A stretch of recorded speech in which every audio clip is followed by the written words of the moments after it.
March 29, 1989 Tokyo పోలీసులు 19 years old boys ని kidnapping and gang case గురించి ఇంట్రాగేట్ చేస్తున్నారు. ఆ బాయ్స్ వాళ్ళు ఒక అమ్మాయితో తప్పు చేశారని ఒప్పుకుంటున్నారు. కానీ వాళ్ళు చెప్పిన డీటెయిల్స్ పోలీస్ దగ్గర ఉన్న ఇన్ఫర్మేషన్ తో మ్యాచ్ అవ్వట్లేదు. సో పోలీస్ వాళ్ళు బాయ్స్ ని సపరేట్ చేసి క్వశ్చన్ అడుగుతున్నారు.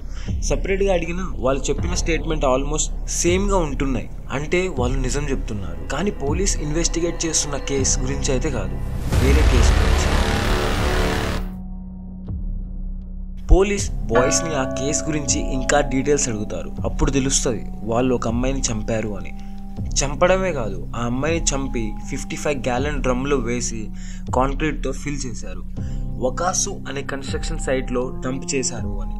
పోలీస్ ఆ కన్స్ట్రక్షన్ సైట్కి వెళ్ళి సెర్చ్ చేసి ఒక డ్రమ్లో ఒక అమ్మాయి బాడీని కాంక్రీట్లో కప్పబడి ఉంటే దాన్ని తీస్తారు. ఆ అమ్మాయి బాడీని డ్రమ్ నుంచి తీసి పోస్ట్ మార్టంకి పంపిస్తారు. పోస్ట్ మార్టం రిపోర్ట్ తెలుస్తుంది ఆ అమ్మాయి డొమెస్టిక్ స్టాక్ వల్ల చనిపోయిందని. చనిపోయే ముందు తన బాడీని చాలా టార్చర్ చేశారు. తన బాడీలో చిన్న చిన్న నీడిల్స్ బయటపడ్డాయి, ప్లాస్టిక్ బాటిల్స్ లాంటి ఆబ్జెక్ట్స్ కనిపించాయి. ఆ అమ్మాయి ప్రెగ్నెంట్ కూడా ఉంది. తన ఫేస్ చాలా డ్యామేజ్ అయిపోయింది, ఐడెంటిఫై కూడా చేయలేకపోతున్నారు. మెయిన్ ఆమె చెస్ట్ దగ్గర చాలా నీడిల్స్ కనబడ్డాయి.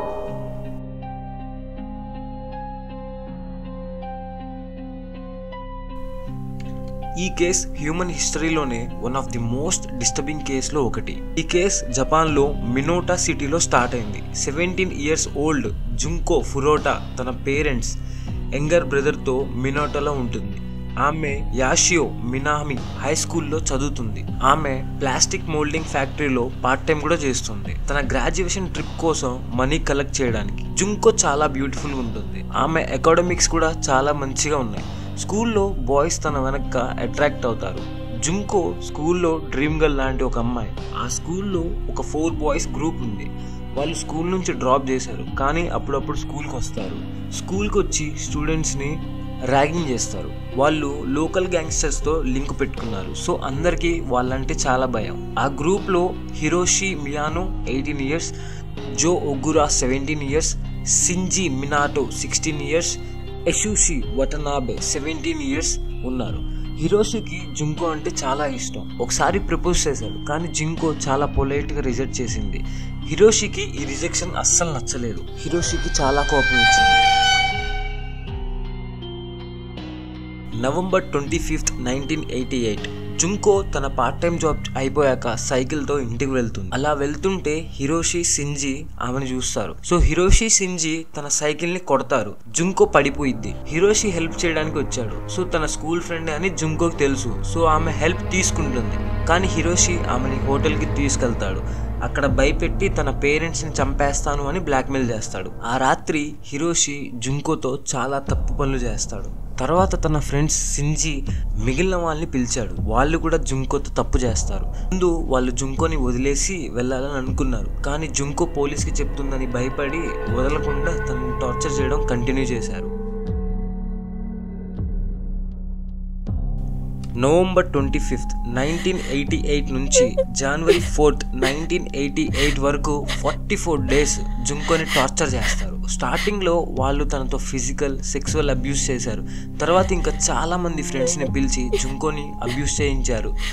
దాదాపు 100 members కన్నా ఎక్కువ వాళ్ళు జుంకోని టార్చర్ చేశారు. జుంకో మిస్సింగ్ అయిన 3 days తర్వాత తన పేరెంట్స్ పోలీస్ కంప్లైంట్ చేశారు. కానీ ఆ బాయ్స్ జుంకోని ఫోర్స్ చేసి తన పేరెంట్స్కి ఫోన్ చేయించుకున్నారు. తన బాయ్ ఫ్రెండ్తో వెళ్ళాను, హ్యాపీగా ఉన్నాను అని చెప్పించుకున్నారు. సో పేరెంట్స్ కంప్లైంట్స్ బ్యాక్ తీసుకున్నారు. పోలీస్ కేసుని క్లోజ్ చేసేసారు.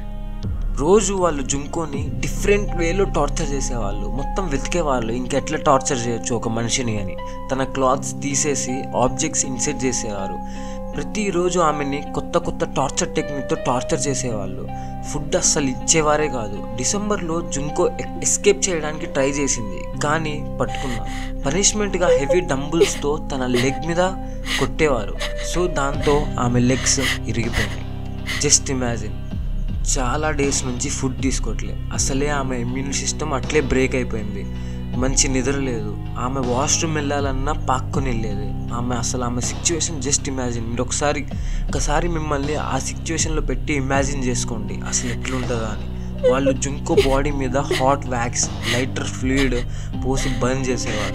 ఫుడ్ ఇవ్వలేదు, తన యూరిన్ని తన్నే తాగమనేవారు. అంత టార్చర్ చేసేవాళ్ళు.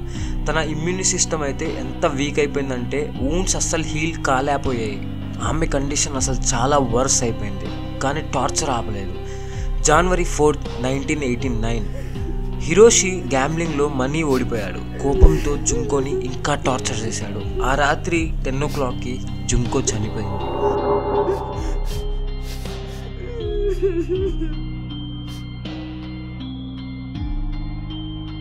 వాళ్ళు తన బాడీని 55 gallon డ్రమ్లో వేసి కాంక్రీట్తో ఫిల్ చేసి వకాసు కన్స్ట్రక్షన్ సైట్లో డంప్ చేశారు. హిరోషి మియానోకి 20 years జైల్, జో ఒగురాకి 10 years, షింజి మినాటోకి 9 years, యషుషి వతనాబేకి 7 years జైల్ సెంటెన్స్ పడి హిరోషి పేరెంట్స్ జుంకో పేరెంట్స్కి కంపెన్సేషన్గా $800,000 పే చేశారు. ఈ కేసు హ్యూమన్ హిస్టరీలోని మోస్ట్ బ్రూటల్ కేసులో ఒకటి. జుంకో ఫరూటో కేసులో ఎంత పెయిన్ ఉంది, కానీ ఈ కేసులో క్రిమినల్స్కి పనిష్మెంట్ పడి న్యాయం జరిగింది. ఈ కేసు ఘటన మనకి చెప్తుంది సొసైటీలో మనుషుల్ని రెస్పెక్ట్ చేయాలి, సేఫ్ ఎన్విరాన్మెంట్ క్రియేట్ చేయాలి. మన యాక్షన్స్తో ఇంకా మంచి స్ట్రాంగ్ సొసైటీ బిల్డ్ చేయవచ్చు. మీరు కూడా ఈ చేంజ్లో పార్ట్ అవ్వండి. కామెంట్స్లో మీ థాట్స్ షేర్ చేయండి. నెక్స్ట్ వీడియోలో కలుద్దాం. Take care, bye.